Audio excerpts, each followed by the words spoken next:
Tsunami by Kimiko Kajikawa. Illustrated by Ed Young. Long ago in Japan, there was a wise old rice farmer who lived near the sea. The people in the village called him Hojo-san, which means grandfather. Even though Hojo-san was the wealthiest person in the village, he lived a very simple life. His thatched cottage stood high on a mountain, overlooking the village and the sea. People often climbed the long zigzag road up the mountain to ask Hojo-san's advice.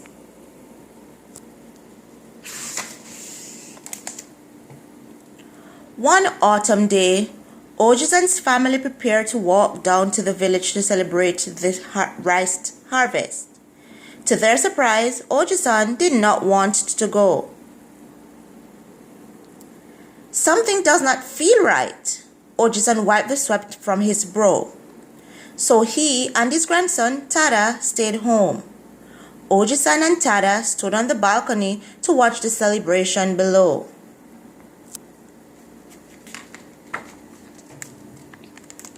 Nobori, banners, and strings of paper lanterns decorated the houses.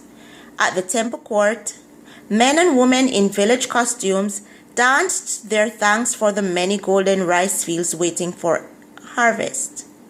Hojo-san felt a rumbling underneath his feet. An earthquake is coming, he said. And presently an earthquake came, a long, slow, spongy motion. The house rocked gently several times. Then it was still. This shock was not strong enough to frighten anyone.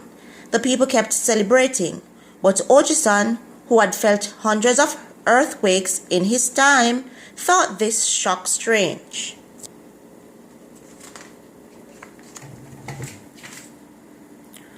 Hojo-san turned his keen old eyes anxiously toward the sea. It was darkened suddenly and was moving against the wind. The sea was running away from the land. The beach grew before Hojo-san's eyes.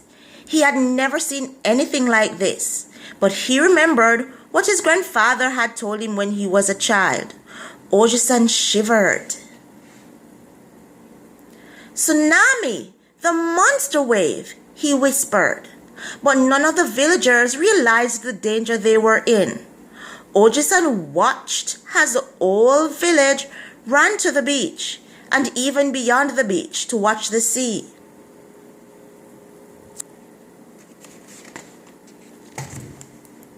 Hojo-san knew he must get the villagers out of danger. "Tada! Hurry!" he said. "Light me a torch." Tada lit a Matsu torch at once.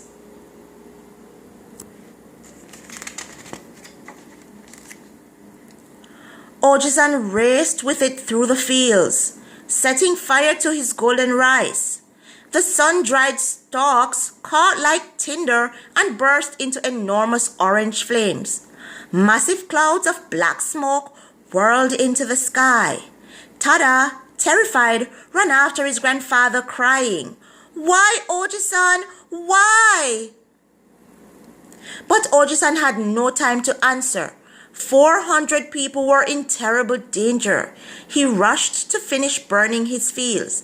Tada stared at the burning rice, the blazing rice, and burst into tears. Hojo-san's wealth was gone. Now all he could do was hope and wait. He looked back out of the sea at the sea. The sun was going down, and still the sea was running away from the land. "Hurry! Flee!" Hojo-san screamed to the villagers, but no one was close enough to hear him. A priest saw the burning fields and boomed the temple bell. "Khan! Khan! Khan!" Hojo-san watched the villagers hurry up from the beach like a swarm of ants to help put out the horrible fire. A group of young men and women arrived first, beating the fire with their mats. But Hojo-san held out his arms. "No, let it burn. We need all the people here," he commanded. "There is a great danger. Tainda!" More young villagers arrived, followed by older adults, mothers with babies on their backs, children, and finally, elders. All the people gazed sadly at the flaming rice fields, and the still of their All the people gazed sadly at the flaming rice fields, and the still face of their Ojizan, and the sun went down. "I am afraid of Ojizan," Tada sobbed. "I saw him set fire to the rice on purpose." "Tada tells the truth. I set fire to the rice," Ojizan said.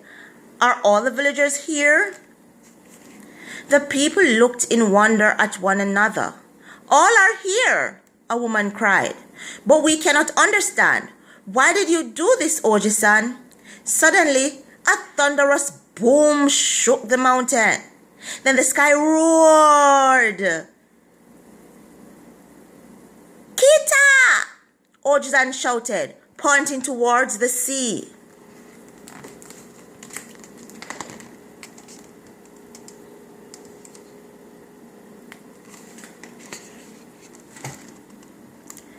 Through the twilight, a dark shadow grew larger and larger, racing toward the coast. The long darkness was the returning sea, as high as cliff and as wide as the sky, heading for the village with lightning speed. "Tsunami!" shrieked the people. The monster wave struck with a jolt mightier than any thunder. The mountain shuddered. A storm of spray shot up the mountainside like a dark cloud. Terrified, people ran farther up the mountain.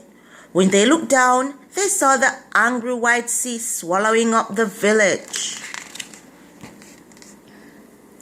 Then the sea drew back, roaring, tearing out the land as it went. Twice, thrice, 4 times, the furious sea devoured the village. Finally, the sea returned to its ancient bed, still raging as after a typhoon. For a long while, no one could speak.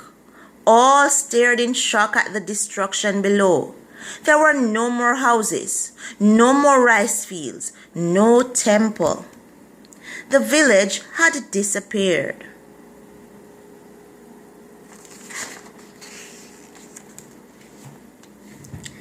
At long last, the sea calmed.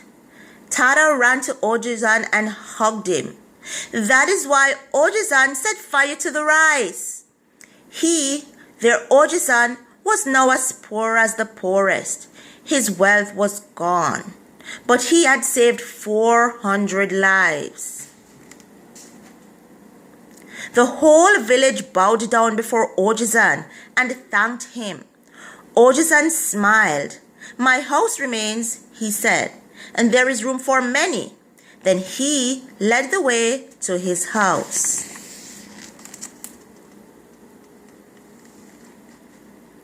The people never forgot their debt to Oji-san. When better times came, they built a temple to honor him. On its front, they inscribed Oji-san's name in gold. 100 years and more have passed. But Oji-san's temple still stands, and the villagers still give thanks to the good farmer who burned his rice fields to save the people.